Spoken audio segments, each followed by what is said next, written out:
Hi everyone, in this video I want to show my studio and some of the paintings I have done in the last years.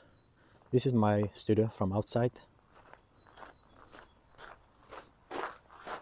It's pretty small, but it's fine. And here's what I am recording when I draw or paint. Some of my charcoal drawings. This is the last one I've done. And now there's many of these small size portraits alla prima painting, and I was thinking I got an idea to do something with them. I sell some of them, but not many. So I have a bunch of them here, and I was thinking do a bigger painting of them. So I bought this piece of MDF panel,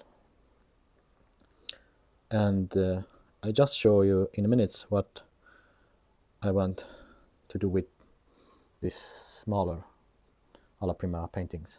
Just put them something like this in some order that maybe some of the values or lightness work better, but it doesn't matter so much.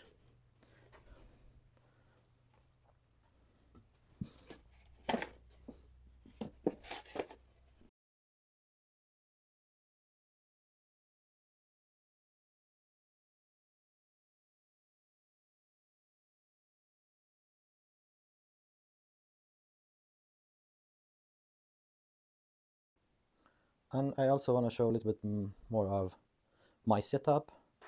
I got natural lights, and I use a few lamps, studio lamps, to have good lights on my palette and my panels I painting on.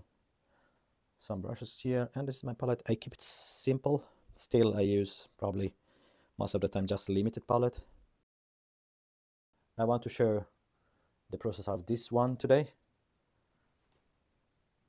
I hope you enjoy it.